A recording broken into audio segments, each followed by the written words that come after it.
Selamat Sabat kepada semua anggota jemaat maupun tamu-tamu yang hadir pada saat ini. Saya merasa bersuka cita diberikan kesempatan untuk boleh melayani dalam firman Tuhan yang sebetulnya menurut jadwal ini harusnya bagian Pak Karjono ya. Tapi karena Pak Karjono besok ada acara menikahkan anaknya Yosia sehingga tukar jadwal ya. Baiklah. Pekabaran saya tidak akan panjang-panjang, mungkin sekitar 25 menit. Di sini saya membahas kembali tentang keselamatan ya. Kepercayaan kita kepada Tuhan melalui juru selamat kita Yesus Kristus. Di sini dikatakan apakah Injil akan selalu tersedia? Kalau dalam kertas acara itu kan dikatakan tema topiknya adalah usia bumi 6.000 tahun. Nanti kita akan melihat apakah Injil atau kabar keselamatan ini akan selalu tersedia. Maksudnya tersedia itu kita nggak tahu sampai kapan batas keselamatan itu. Apakah akan terus terbuka keselamatan itu bagi setiap manusia ya.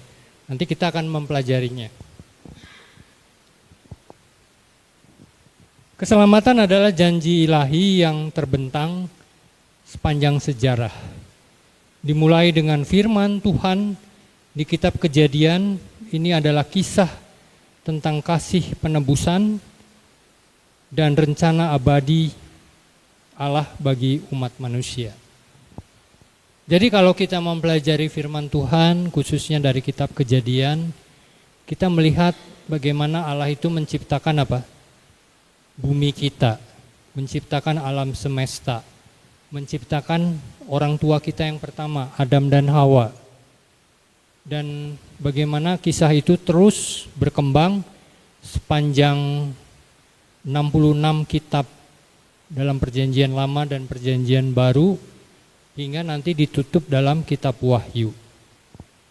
Tetapi semua kisah itu bermula dari apa? Hal yang terjadi di Taman Eden. Ketika orang tua kita yang pertama, Adam dan Hawa itu apa? Melanggar perintah Tuhan untuk tidak memakan buah pengetahuan baik dan jahat. Nubuat pertama terdapat di dalam kitab Kejadian 3 ayat 15. Aku akan mengadakan permusuhan antara engkau dan perempuan ini. Engkau di sini itu adalah ular ya atau iblis. Aku akan mengadakan permusuhan antara engkau setan dan perempuan ini. Antara keturunanmu atau keturunan dari setan dan keturunan dari perempuan ini. Keturunannya akan meremukan kepalamu dan engkau akan meremukan tumitnya. Jadi dari pertama sekali ketika Adam dan Hawa itu sudah memakan buah pengetahuan baik dan jahat, mereka tidak langsung dihukum oleh Allah, melainkan apa? Allah memberikan suatu janji pengharapan. Karena apa? Kenapa Tuhan tidak langsung menghukum Adam dan Hawa? Karena Adam dan Hawa itu diciptakan menurut gambar dan rupa Allah. Kan dalam peristiwa sebelumnya dikatakan Allah Bapa, Allah Anak, dan Allah Roh Kudus. Marilah kita menciptakan manusia itu menurut gambar dan rupa kita. Jadi ketika mereka bersalah dalam memakan buah pengetahuan baik dan jahat itu, Tuhan tidak langsung menghukum mereka. Karena mereka diciptakan dalam gambar dan rupa Allah. Mereka itu mencerminkan, memantulkan apa? Tabiat Allah. Dan Allah itu sangat mengasihi mereka. Jadi ketika janji ini diucapkan oleh Allah di hadapan Adam dan Hawa yang sudah jatuh dalam dosa, kita melihat suatu pengharapan ya, bahwa kesalahan Adam dan Hawa itu apa? Akan diberikan kesempatan supaya mereka bisa kembali ke Taman Eden. Karena sesudah peristiwa itu mereka diusir keluar dari Taman Eden. Jadi makna mendalam firman ini diucapkan 4.000 tahun sebelum digenapi.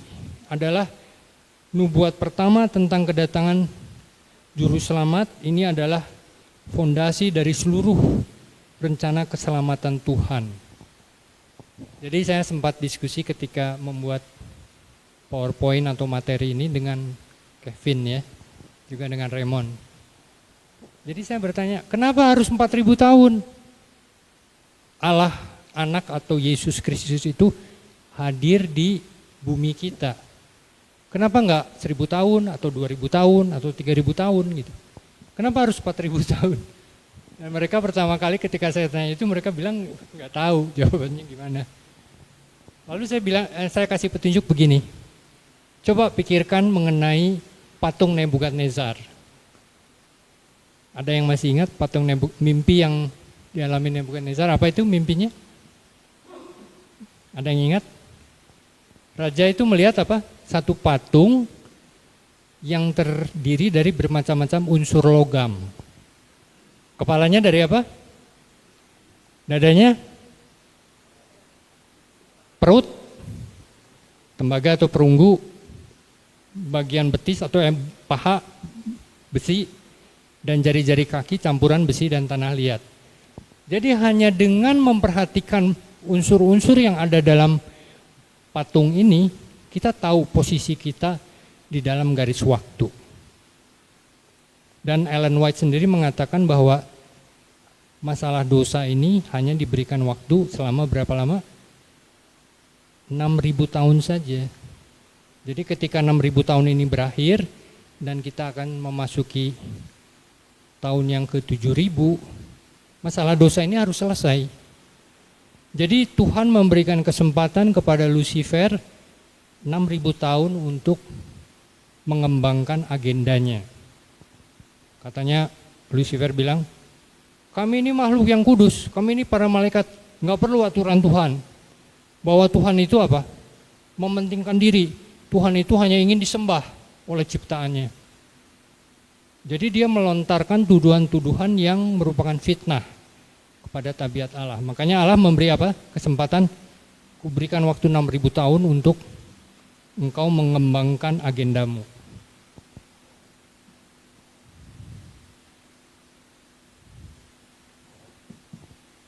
Oh iya, tadi belum dibahas ya.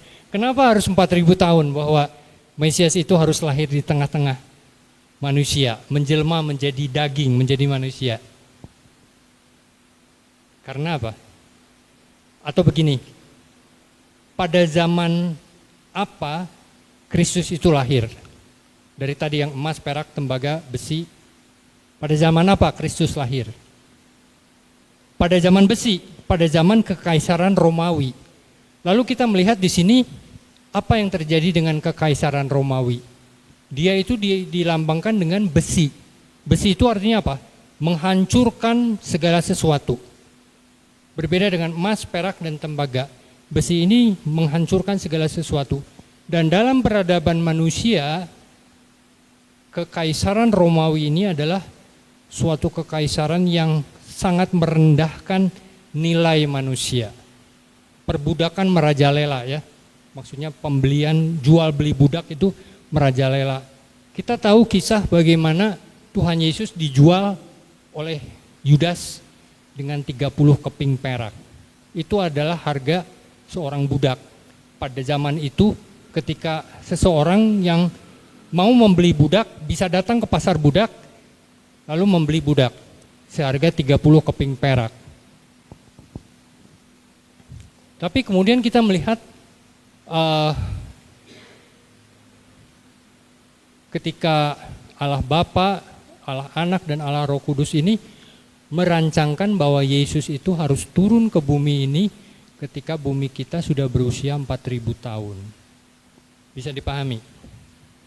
Jadi Yesus turun di tengah-tengah manusia ini ketika nilai manusia itu mencapai titik terendah. Dan Tuhan memberikan apa? Teladan bahwa manusia itu dalam keadaan yang terendah sekalipun bisa mengikuti perintah dan hukum-hukum Tuhan. Jadi 4.000 tahun, karena apa? Pada zaman Yesus lahir barulah berkuasa kekaisaran Romawi. Kalau sebelum-sebelumnya belum.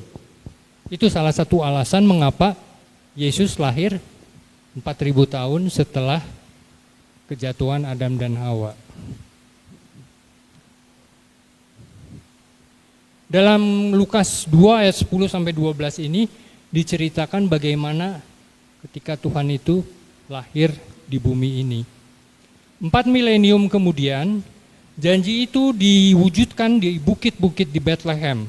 Malaikat menampakkan diri kepada para gembala yang membawa kabar sukacita besar. Jangan takut, sebab sesungguhnya aku memberitakan kepadamu kesukaan besar untuk seluruh bangsa. Hari ini telah lahir bagimu juru selamat, yaitu Kristus Tuhan di kota Daud. Inilah kegenapan janji yang diucapkan 4.000 tahun sebelumnya dalam Kejadian 3 ayat 15 yang tadi. 4.000 tahun baru digenapi. Saya mau bacakan di sini ke kutipan dari Kerinduan Segala Zaman yang menyatakan mengapa para malaikat itu ketika menyatakan berita sukacita ini hanya menampakkan diri kepada para gembala. Kenapa tidak kepada pemimpin agama Yahudi, kepada imam-imam, kepada para pejabat dan pembesar yang tinggal di kota Yerusalem? Kenapa harus kepada para gembala yang sedang menunggu kawanan dombanya di padang rumput di tengah malam?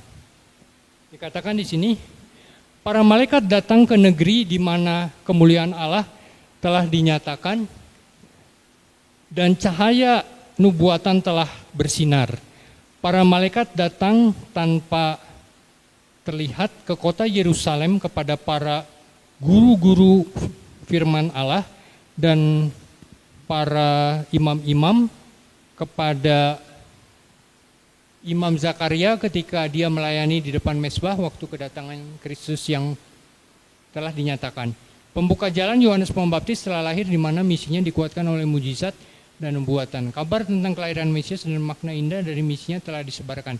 Tetapi Yerusalem tidak siap untuk menyambut penebusnya. Dengan rasa heran pesuruh-pesuruh sorgawi melihat ketidakpedulian umat-umat Allah untuk memberitakan terang kebenaran kepada dunia. Bangsa Yahudi telah dipelihara sebagai suatu saksi bahwa Kristus akan lahir dari keturunan Abraham dan dari garis keturunan Daud. Tetapi mereka tidak mengetahui bahwa kedatangannya sudah dekat. Inilah jawabannya. Kenapa mereka tidak menyambut kedatangan atau kelahiran Mesias? Mereka diberikan firman, diberikan nubuatan Daniel, diberikan nubuatan Mika tentang kelahirannya, bahkan tempat di mana akan dilahirkan, tapi mereka tidak menyambut kedatangannya. Dan salah satu alasan mengapa para malaikat itu menampakkan diri kepada para gembala, karena apa? Para gembala itu sedang berdiskusi. Wah, katanya Mesias kita itu akan datang. Kapan ya Mesias itu akan datang? Jadi mereka itu memperbincangkan tentang kedatangan Mesias. Nah, kepada orang-orang seperti inilah yang menyiapkan hati dan pikiran untuk apa? Menyambut kedatangan Tuhan, maka para malaikat itu menampakkan diri kepada mereka. Itu adalah satu pelajaran bagaimana ketika nanti kedatangan Yesus yang kedua kali, kita juga harus menyiapkan diri kita untuk menyambut kedatangannya yang kedua kali. Kalau kita tidak pernah mendiskusikan kedatangan Yesus yang kedua kali, itu sama seperti apa? Para pemimpin agama Yahudi. Mereka tidak pernah mendiskusikan itu, mereka hanya sibuk dengan apa? Upacara-upacara di Ka'bah. Persembahan-persembahan korban ya, hewan.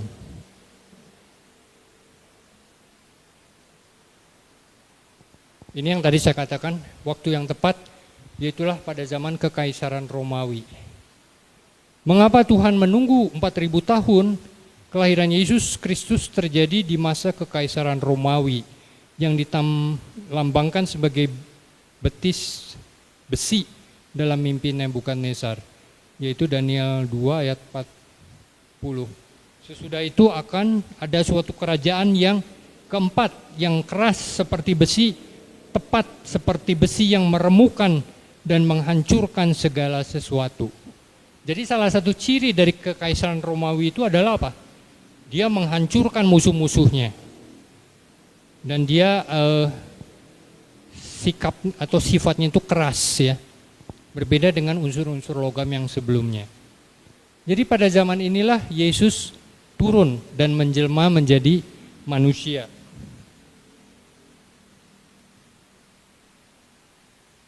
Nilai manusia di mata Allah. Nah, kita sekarang akan melihat bagaimana perbandingan antara nilai manusia di hadapan dunia ya, atau kekaisaran Romawi pada masa itu dibandingkan dengan pandangan Kristus kepada seorang jiwa manusia. Perbudakan dan penindasan.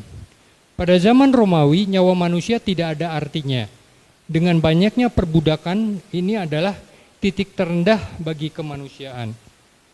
Kita bandingkan dengan kasih Kristus.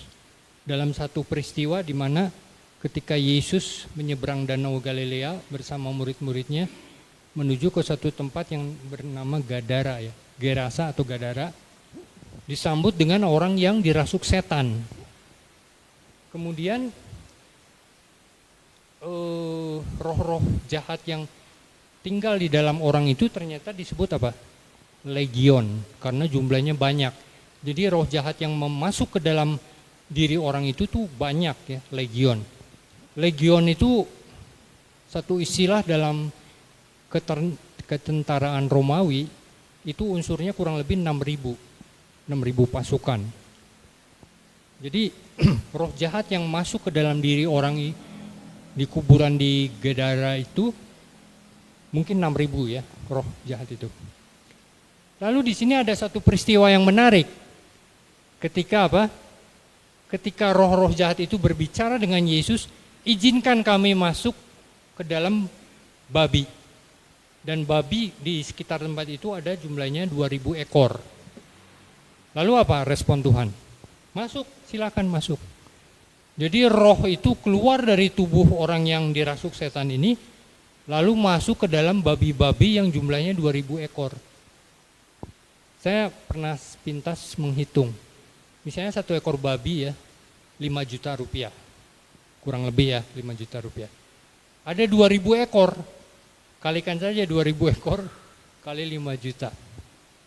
Itu harganya 10 miliar. Kalau uang rupiah 10 miliar. Tuhan mengizinkan satu jiwa manusia yang dirasuk setan, dan setan itu minta masuk ke dalam babi, semuanya jumlahnya itu 10 miliar. Silahkan masuk. Sedangkan tadi saya katakan Yesus dijual oleh Yudas hanya 30 keping perak. 30 keping perak itu setara dengan gaji 1 minggu atau 2 minggu ya. Bisa nanti Anda search di Google ya. 30 keping perak pada zaman Yesus itu harga atau upah pekerja harian selama berapa? Nanti coba deh di search di Google. Jadi kita melihat kontras di sini ya. 10 miliar Tuhan mau menyelamatkan orang dirasuk setan, satu orang, dibandingkan dengan Yudas yang menjual 30 keping perak nyawa Tuhan Yesus. Sungguh luar biasa ya, Tuhan kita itu adalah Tuhan yang penuh kasih. Nah, sekarang saya mau menyinggung tentang kesempatan menerima Injil, batasan waktu. Apakah Injil ini akan terbuka untuk selama-lamanya? Kesempatan diberikan tanpa batas. Kalau kita mau menyelidiki Alkitab, ternyata tidak demikian. Ternyata ada batas waktu. Contohnya, zaman Nuh, Tuhan memberikan pertobatan hanya apa? 120 tahun. Begitu masuk ke tahun 121 apa? Ditutup pertobatannya, dibinasakan bumi ini. Jadi walaupun Tuhan itu kasih, bukan berarti tanpa batas kasih itu, melainkan ada apa? Ukuran atau penutupan pintu kasihan. Kemudian pada zaman kehancuran Sodom dan Gomora, di situ Tuhan menunjukkan apa? Kasihnya pun kepada manusia itu ada batasnya.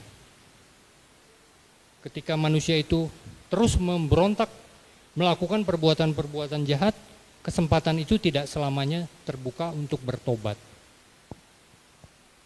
Contoh ketiga, Yerusalem, ibu kota kerajaan Israel, bangsa yang dikasihi Allah, umat pilihan Allah, dihancurkan pada tahun 70 Masehi oleh Jenderal Titus. Diberikan kesempatan berkali-kali supaya mereka mau berlindung kepada Mesias yang adalah Yesus Kristus. Tapi mereka tidak percaya kepada Mesias. Mereka lebih percaya apa?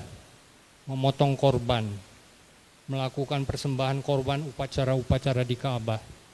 Tapi ketika semua upacara itu melambangkan kedatangan Mesias, mereka nggak percaya.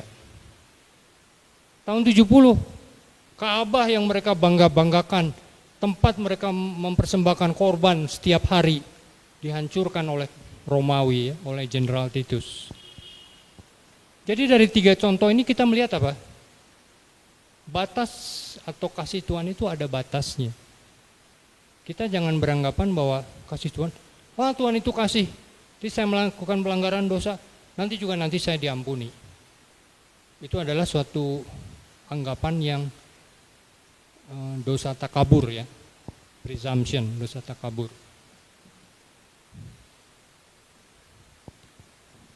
Pertarungan akhir zaman, Injil diberitakan ke seluruh dunia, namun antikristus terus mengembangkan rencananya.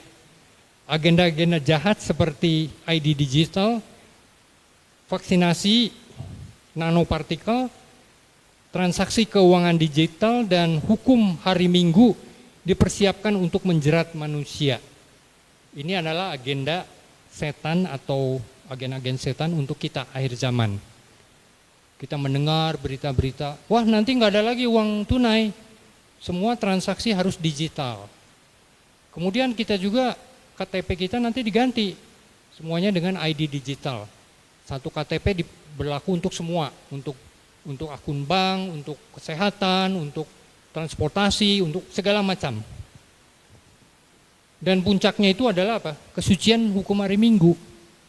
Ketika mereka mengatakan hari Minggu ini harus dikuduskan, tidak boleh melakukan pekerjaan, tidak boleh motong rumput di halaman, tidak boleh berdagang, buka toko.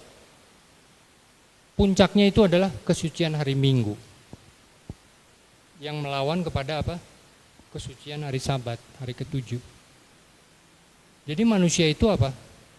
Mau memberontak kepada Allah, kepada hukum Allah, lalu memaksa orang-orang lain juga menuruti langkah mereka yang memberontak. Itu ya, makanya ini adalah pertarungan akhir zaman. Kemudian kita melihat kisah ketika Nimrod yang merupakan cucu dari Nuh mendirikan menara Babel. Rencana manusia berusaha untuk membangun menara yang puncaknya sampai ke langit, mencari nama bagi diri mereka. Tetapi terjadi intervensi ilahi. Tuhan turun dan mengacaukan bahasa mereka, menghentikan proyek kesombongan ini, dan Tuhan tidak akan membiarkan rencana jahat manusia berhasil. Kita terapkan kepada zaman kita. Apakah ID digital, cashless society, hukum kesucian hari Minggu akan berhasil diterapkan? Kita akan melihat seperti Tuhan lakukan kepada menara Babel. Untuk sementara Tuhan izinkan mereka membangun menara Babel, tapi baru sebagian saja. Kemudian apa? Tuhan turun menggagalkan rencana manusia. Saya pikir langkah tindakan yang sama juga akan dilakukan Tuhan kepada manusia akhir zaman. Mungkin untuk sementara waktu semua agenda yang tadi saya sebutkan itu bisa berlaku, kesucian hari Minggu ya khususnya. Tapi Tuhan sendiri nanti akan apa? Akan turun tangan ya mengatasi masalah itu.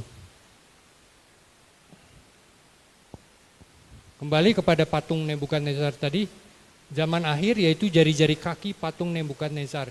Kita hidup di zaman akhir yaitu dilambangkan dengan jari-jari kaki patung Nebukadnezar, campuran besi dan tanah liat.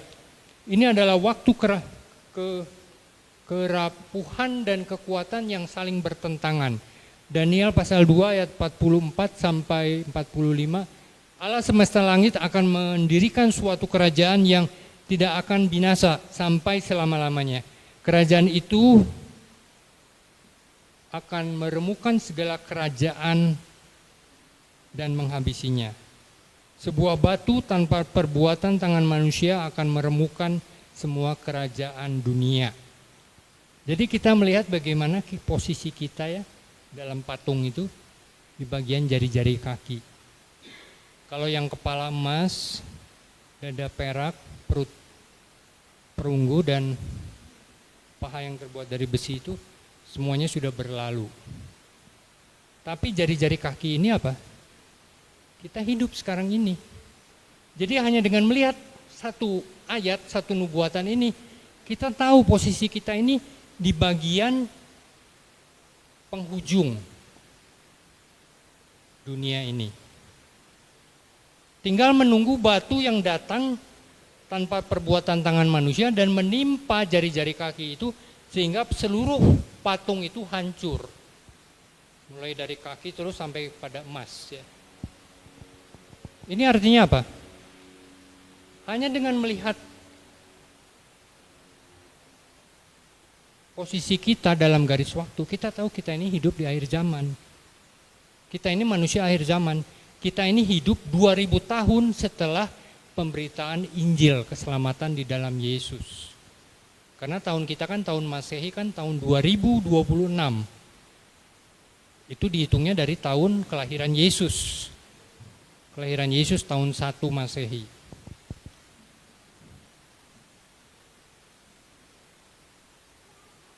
Di sini saya dapat satu bahan menarik ya. Satu video singkat. Tapi saya pikir ini benar loh. Hanya durasi 2 menit. Coba kita simak dulu ya. This is a standard Holy Bible. It has the Old Testament, the New Testament, and the Apocrypha. It was made in 1818. From Adam unto Christ are 3,974 years, 6 months, and 10 days. And from the birth of Christ unto this present year is 1815.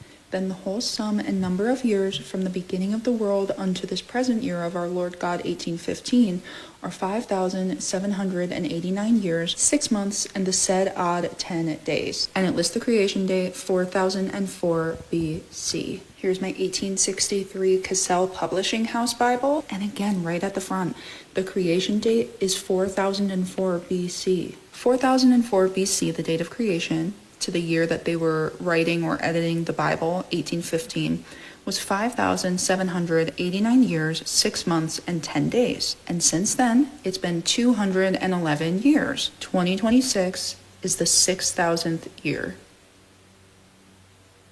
Bisa ditangkap nggak? Atau agak sulit dimengerti? Bisa ditangkap? Kenapa? Nah, ini yang tadi diterangkan oleh orang tadi ya. Jadi katanya orang ini membuka Alkitab terbitan tahun 1818 ya tadi.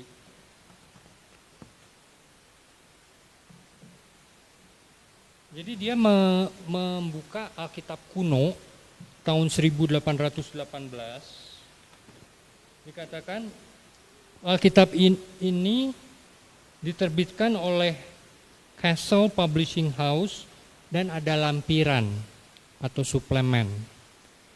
Alkitab pada zaman itu biasanya di bagian belakangnya itu ada tambahan informasi tentang kronologi peristiwa-peristiwa dan peristiwa penting yang terjadi. Lalu dikatakan perhitungannya adalah dari Adam hingga kepada Kristus itu memakan waktu 3.974 tahun, 6 bulan, 10 hari. Lalu pada tahun 1815 ketika Alkitab Cassell itu dicetak, itu berjumlahnya adalah 5.789 tahun, 6 bulan, 10 hari. Jadi jumlah tahun 5.789 untuk untuk mencapai 6.000 tahun itu diperlukan 211 tahun. Nah sekarang 211 tahun itu ditambahkan ke tahun Alkitab itu dicetak 1815. Hasilnya berapa? 1815 ditambah 211. 2026. Jadi artinya masa 6.000 tahun yang Tuhan tetapkan untuk dosa itu boleh eksis berakhir di tahun 2026. Ini baru dari satu sumber ya. Saya bisa menunjukkan sumber yang lain dari penginjil Advent, dari Gerald Johnson. Dia mengatakan pada waktu dia mengeluarkan video itu tahun 2024, dia mengatakan kedatangan Yesus itu kurang dari 3 tahun. Jadi ada orang-orang yang menyelidiki Alkitab kuno dari beberapa sumber yang berbeda, mereka mendapatkan kesimpulan yang dekat-dekat satu sama lain. Bahwa kita ini memang hidup di akhir zaman. Kita tidak bisa berkata, wah nanti juga keadaan akan pulih. Khususnya setelah COVID ya, tahun 2019. Keadaan sebelum COVID dan keadaan setelah COVID itu tidak sama. Walaupun sekarang ini kita merasakan seolah-olah apa? Keadaan kembali bebas ya. Kita boleh bepergian tanpa harus menunjukkan kita sudah divaksin. Kelihatannya seperti bebas. Tapi saya mencatat satu hukum atau peraturan yang pernah dikeluarkan oleh WHO ataupun PBB itu tidak akan pernah dicabut. Jadi kalau nanti kembali terjadi pandemi, kembali akan dipersyaratkan mana bukti vaksin Anda. Baru Anda bisa memakai transportasi, mau pesawat, mau kereta, mau bis. Jadi sekali peraturan itu keluar, walaupun sekarang kelihatannya tidak berlaku atau tidak dijalankan, itu tidak akan pernah dicabut. Jadi apa yang dikatakan oleh orang ini sungguh luar biasa ya. Bahwa 6.000 tahun alokasi waktu yang diberikan Tuhan untuk menyelesaikan masalah dosa itu jatuh pada tahun 2026.